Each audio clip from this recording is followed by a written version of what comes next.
Greetings heroes and of course villains, my name's Nox and this is my first look at Marvel Mystic Mayhem.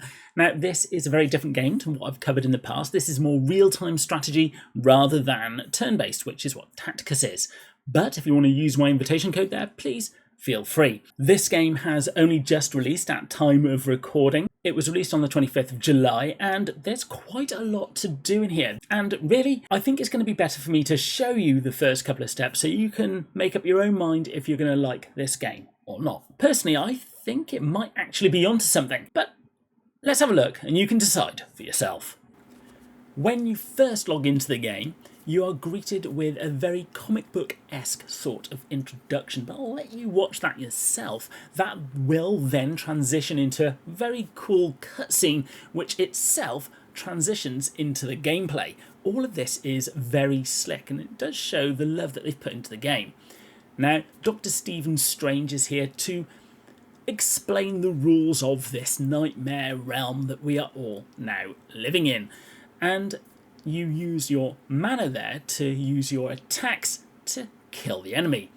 So, not much really new there, but rather than just being a complete auto-battler, you can actually, when you choose some skills, determine the direction they go in or even the position of your heroes in some cases when they attack.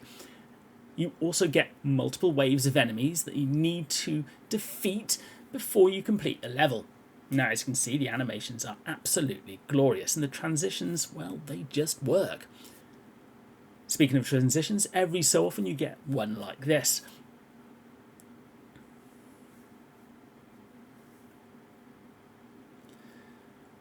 And there's many of these storyboards in the game. Just when you think, well, they can't possibly do any more, they'll often come in with something else.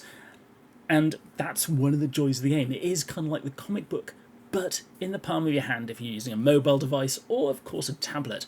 And if you prefer gaming on the PC, I believe there is one on the way, but at the moment you'd have to use an emulator such as BlueStacks. The Eye here is actually one of the bosses that you can fight in the game, and as we transition into the gameplay,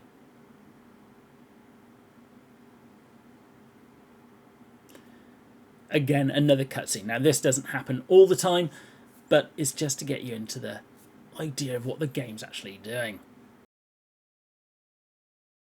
So he turns himself into a giant eye. Not quite sure what the reason behind that is, but, you know, it is very cool.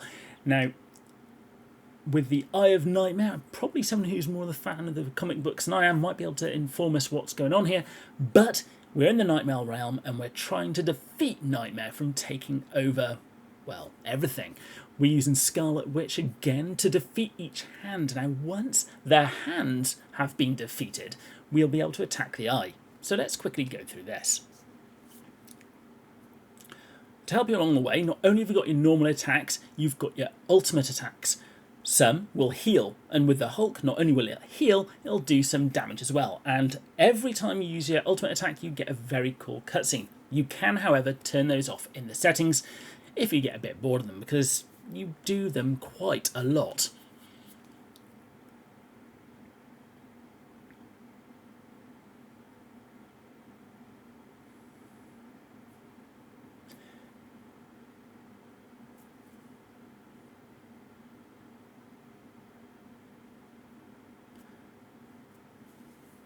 And one of the things that does happen against these boss fights are team moves, which that was actually part of, where you'll actually attack the Eye to try and defeat the boss, and you will be able to defeat him later. You try and get high scores to get as high as you can on the leaderboard. Here, though, our heroes are trapped.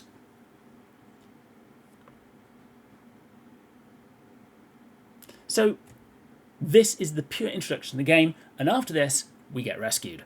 And after playing through the rest of that intro, you'll end up with Hulk, Misty Knight, and if you did pre-register, you'll end up with Psylocke as well. If you haven't pre-registered, I believe there will be an option for you to part with your money to pay with her, but those don't seem too expensive at this early stage. Now, I'm not sure if that is the norm for this type of gacha game, or if they're going to crack up those prices later on.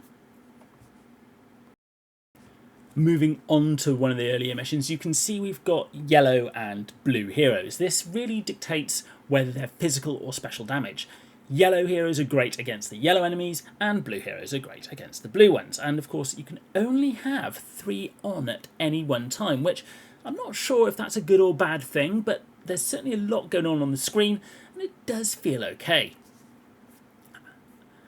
Now here you can see the Hulk using his move and the enemy were weak against it. Here you can see some resists because Hulk's blue physical attacks aren't doing so much damage against a creature that needs special attacks. So with some of the levels you'll actually see that you have to be careful who you choose to make sure that you do the most damage possible, because you don't want them resisting, as it'll take longer to defeat. Here you can actually see Psylocke having a weak and resist with one of her moves. Some heroes do have those AoEs which cover various size ranges, and, well, working together as a team, you should be able to kill whatever's in your path. And of course, the victory pose.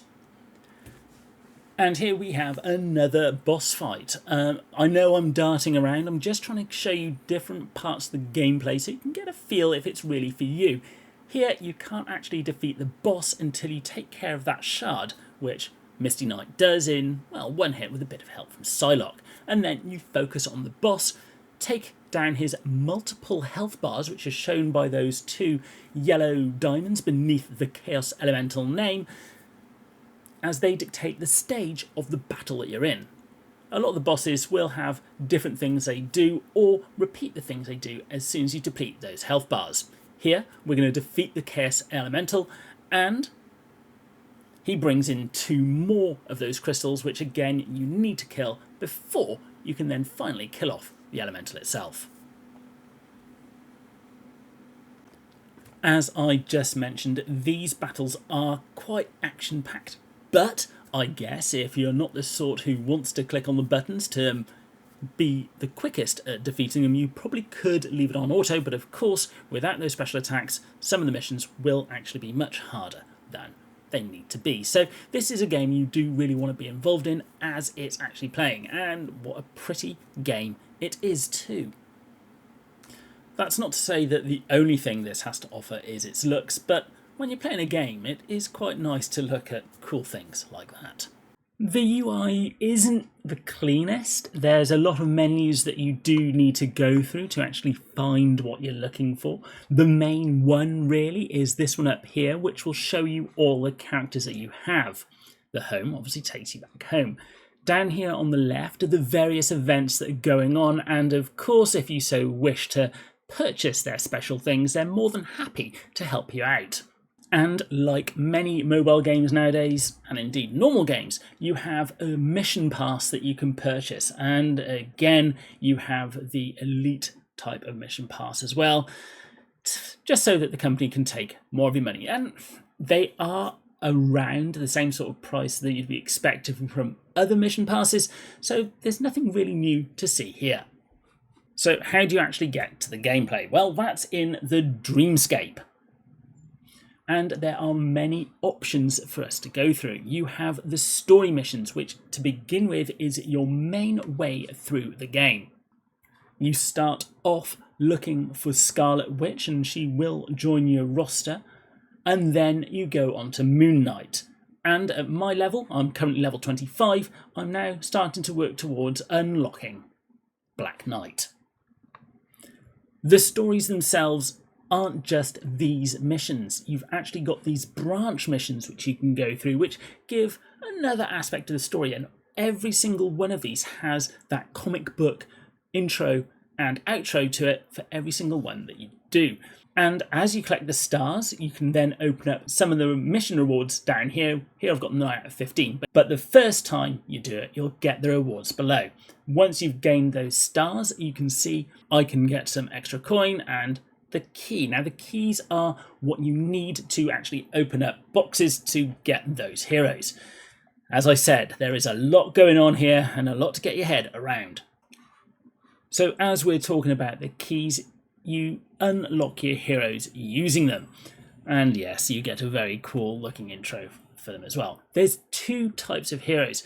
We have the ones which have an increased chance, and here we've got Iron Man, Magneto and Falcon, and then you have the other type of key, which is a purple key instead of blue, where you have a wider range of characters that can be drawn from, and there is a pity mechanic so that if you open up 80, you're guaranteed to get one of those highlight ones at 3 diamonds. So there is at least some good faith there from the company, which is great to see. Now we go back to the Dreamscape. The top 4, we've seen the story, and there are other game modes such as the Memento, which is another sort of variation on getting characters and understanding how to use them, along with some puzzles on the way. You have Nightfall, which is your boss fights, and you aim to be the best that you can be. Now here you can see I'm currently in the top 2%. I don't imagine it will stay there for long, but it's nice to get those high numbers if you can.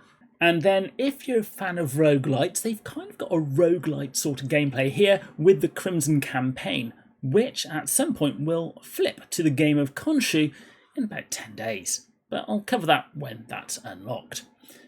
But what I mean by roguelite is you are going through a number of battles, and at the end of each one, there are options to improve your team in some way. It's kind of fun, it's kind of unique, and I must admit, it's quite enjoyable. And if we think that the top 4 are about gaining and using your characters in certain ways, the bottom 4 are all about getting the equipment and leveling them up. So there's always something that you're going to need to do here. And the bottom 4 are unique in the fact that they use this resource at the top. The top 4, you're not restricted. You can try as often as you like, to a certain extent. The bottom 4 also have a number of recommendations of characters that you should use when you're fighting in them. So here, the Battle Bonanza has recommendations for single target and AoE heroes, purely because of the numbers that you're trying to hit. The treasure hunt is slightly different as it looks at the type of hero, so the strikers, the defenders, the controllers, and the fighters. Rune raids look at the type of character, such as the mutation, the weaponry, the concussive, and energy, and so on.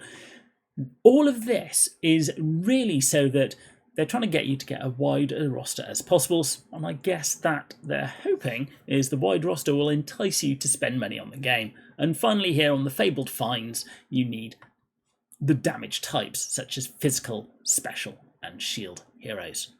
So hopefully that is enough for you to decide if you're going to play this game or not. I have whittled on quite a bit, but the best way really is to dive in and give it a go. And I will be doing more videos on this in the future as, well, I am enjoying it at the moment. And if you want to see more videos, remember to give this video a like and, of course, remember to subscribe. And maybe I'll be seeing you in the Dreamscape.